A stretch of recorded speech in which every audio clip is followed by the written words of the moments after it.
forever be a problem. It's only a problem because of the religious contextual framework. But if you take it out of that and you look at the behavior of human beings for millions of years, they've always been doing that, right? Everything that human beings are doing today, human beings have been doing for the last millions of years. This is not problems. This is the reality of human beings, the reality of life. But they go and accentuate the problems. So people have a negative attitude about their life and their circumstance. And now they want to escape from the problem of being human. Because they're accentuating the problems. As though anybody can live a life without no problems. So they accentuate those people's problems to make them think that they're the only ones with problems.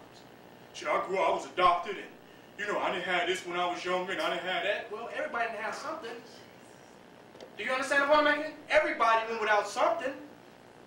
I went through this, I was that, I didn't have that, I didn't. Everybody, that's life of a human being. So they accentuate problems, not realizing that it's the problematic consciousness that is bringing our people down. It's not the problems, because you survived the problem. Didn't you? If you're still alive, it was not a fucking problem. You're still here, there's no problem. If you're still here, you're success, you're winning right now, you're victorious. But if you're focusing on the problem, now the problem has brought you down. Now you have a problematic consciousness. Now you have an excuse to be negative and not to serve others. Now you're selfish because you want to escape your own consciousness of problems instead of being the solution for somebody else. You see the point that I'm making? Now every individual is trying to escape their own problems. They say, well, you know, they got 2 arms and 2 legs. They don't say, let me help somebody in a wheelchair. They say, let me help myself with these mental problems I got. This made up shit. I didn't have a father. It's a person that have no arms and legs today. You feel what I'm making? They cannot function in a certain manner because of their lack of physical ability. And you're talking about some psychological shit. And really they made a whole big issue out of it. I said that if we give up all the psychological exaggerations, we could cure all the real shit that exists. We could cure AIDS. We spend so much money financing shit that just is not even realistic. If people gave up all that stuff and start backing the real problems, then we will have solutions. But people want to invest money in just talking about dumbass shit. I didn't have a father. Well, let's write 10,000 books on this. Them 10,000 books should have been on research and ecology and herbs and naturopathic centers. And you sit up here talking about something that ain't even worth nothing. So they have accentuated our problems, and that's the issue of religion. It gives people this utopia to say, well, your life was wrong. Your life should have been this. Your life should have been that. Your life should have been that. So that utopia makes them selfish, because now they want to compensate. You see the point I'm making? For the problems that they so-called feel like they had. Now their life is compensation, which is selfishness. I'm going to show you that I can be somebody, even though I have a father. Look at me, I got a $1 million car. Who cares? The problem that you think you overcame was not even a problem. But now you're compensating now. I'm going to show you I can be somebody. Who said you was nobody? So now people are trying to prove to the world that they're somebody, the rappers. I grew up in the hood and now I'm a rapper, look at me. Who cares?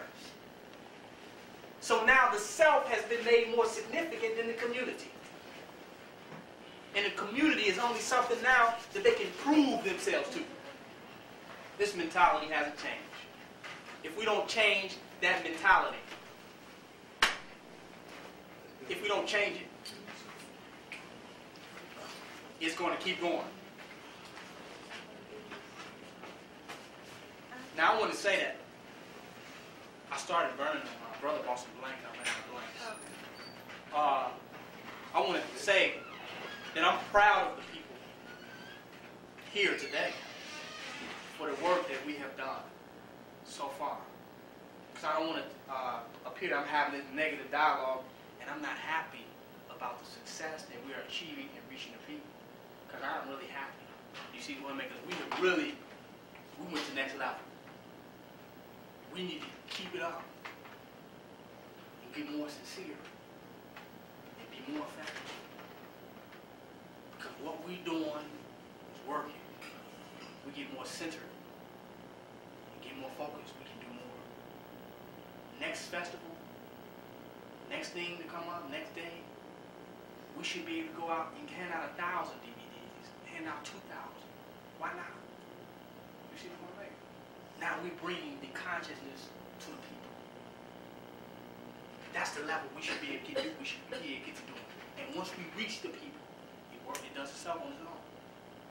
So I'm proud now where we have arrived at.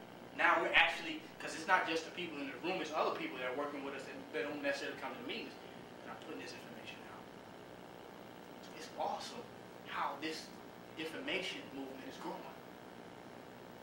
So now we can be more organized, put more information out, because that's what it's going to take for us to build a community. See, if we don't put the information out, we don't have the place to create the dialogue with people to build a community. Who can we talk to if we have not implanted the dialogue? So once we put the information out, now we say, well, no, we need to build a community. We need plumbers, carpenters, this, that, and other. But we need a consciousness of people to be there. You see what I'm saying? And how do we get them there? By bringing the information to them. Now they're awake. Now everything we need to build the community is already there. Just make it because it consists of people. Everything we need deals with people. If you need money, it's to buy it from a person, something from a person that a person made, right? Money is only a tool, an instrument for communication with people. Money is what people consider to be the quickest way to communicate. It's not really, but that's how the society operates. What is? The quickest way to communicate is to actually do it. Actually to talk to you, absolutely. Right. There's no middleman. There you go. Right. Absolutely. So once we start creating a dialogue with them, now we can talk to them and say, look, we're going to implement this. Now we have a pool of people that have been brought to a certain consciousness that we can pull from. Say, look, we want to build this. Until we get that, we don't have nothing. Now we need money. But when you use money, you can't trust the people that are based on money. That's the bad thing about having the money. You can't trust people when you got money. Marcus Garvey bought that Black Star Line ship. What happened? Shit sunk. He paid so much money for that back in the day, he must have spent $1 million on that. Because money it didn't have the same value as it did now. So 100,000 is like $1 million. So he spent $1 billion on that ship, and it sank.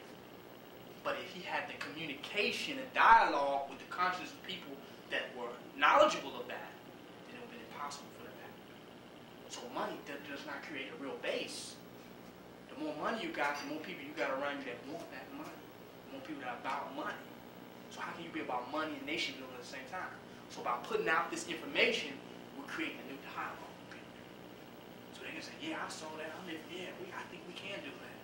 The only reason they're not saying it now is because they have not been exposed to it on a massive level. The people that have this information, they want $10, $20 a damn this. How's the average person going to get it? To even talk about it. You know, the people we go and talk about Marcus Garvey and stuff, don't take that for granted. They can talk about that because they work for the white man and they paid to have that conversation. You feel me? If they didn't have the money to buy that shit from the black bookstores and from these niggas out here selling DVDs for $20 a piece, they wouldn't even be able to talk to you about that stuff. It's not coming on TV. So they made it cost to be a black nationalist. Right? It's cost money. But if you have to spend your money and you're getting the money by living in a white society, why would you spend your money on some black nationalism? Would it be wiser if you were living in a white society and operating within that society for you to spend your money on something that's going to help you function better in that society? So they're not going to spend. See, Queen. They're not going to spend money with us. Because they're going to spend money on something that is going to help them function better within the white man's society. So our best way of getting that information to them is by giving it to them. Do you see the point I'm making? To pull them out of that society.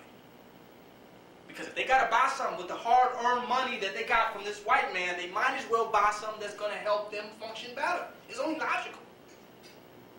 Right? Buy something that's going to make you a better Uncle Tom, right? Buy something that's going to make you a better assimilator, a better conformist. It only makes sense. So selling to people, we're not going to get it to the people that need it. So it's as valuable to give it to people with money as it's valuable to give it to people without money. It's not, we're not giving it to people, we're giving it away to people because they don't have money. We're giving it to people because we're getting it to people that it can impact. You follow what I'm making? And can get it to people who really have money, because the people who have money and about money are probably not going to buy it, because it's not about making money. If you see people about making money, they always getting stuff to support that reality. Robert Kiyosaki and more information is going to help them make more money and more stocks and invest in this book and this magazine and this, everything is going to help keep them rotating within that reality. So they bring something to them, they're going to ask, how is it going to help me make money? And you say, well, it's not going to help you make any money. Like, well, I really don't want it. You feel more like that? You say, well, this is not even about money. It's something you have. You feel more like that? It's not about money at all. Okay, I'll check it out. So you mean there's something else to life other than being about making money?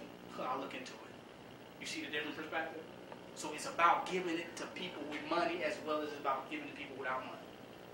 We're not saying we're giving it to them because people lack money and we create this whole poverty consciousness and saying our people don't have. We're not about poverty conscious. It's not a poverty issue. It's a value issue. We see it as being valuable, and our amount, to the degree we see it as being valuable, we're willing to give it. We're giving it because it is so valuable to us. You feel the point I'm making? It's so valuable that our compassion and our concern for other people makes us want them to have it. You feel the point I'm making? If you think something is valuable and you care about somebody, you're going to give it to them. If you really care about it. Like first time somebody found out, well, the Lord saved me, aren't they bringing it to their family? Jesus saved me, you need to come down to the church. Or they join the Hindu movement. They say, you need to come down to the Hindu movement. Or come chant Nam Myoho Renge Yo, come down to the Buddhist movement. Because they see the value. So they want to share it with people that they care about. That they have compassion, because they want them to be saved too. You see what I'm making? So we're giving the information out because we see the value of it. And we know the impact that it would have on the overall community if they keep that consciousness. That's the purpose of giving out the DVDs. So it's not a poverty ministry, it's sharing value. Education is free. The public schools are free. Why? Because that's how valuable it is to Europeans to see black people believing that Columbus discovered America. It's valuable. We need to make sure that these black people have a white reality. So we're willing to give it to them. And almost arrest them if they don't go to it. You feel what I'm making? So the things that he know are so valuable of creating his reality, he will give it to you for free. So if we want to create a black reality, or what people are conscious of, the knowledge of self and their abundance and their prosperity, who they really are, you got to give it to them. That's the bottom line. He gives white supremacy out for free. He knows he's going to benefit once you get bamboozled and pulled in, of course. Same thing. We know once people get the knowledge of themselves, the community is going to benefit. You got more black scientists, more people who are cared about the issues of the community. We know that automatically. That if we go out and hand out 1 million DVDs within 2 weeks, it's not going to be the same community that it was 2 weeks ago.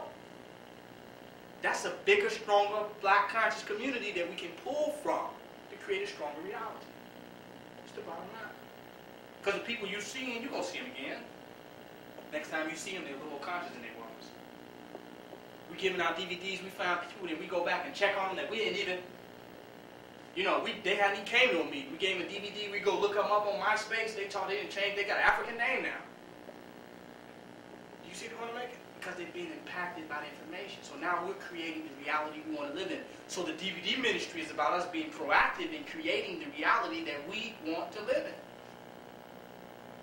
Not about making money. You can make money and purchase somebody else's reality, or you can create the reality that you want to live in.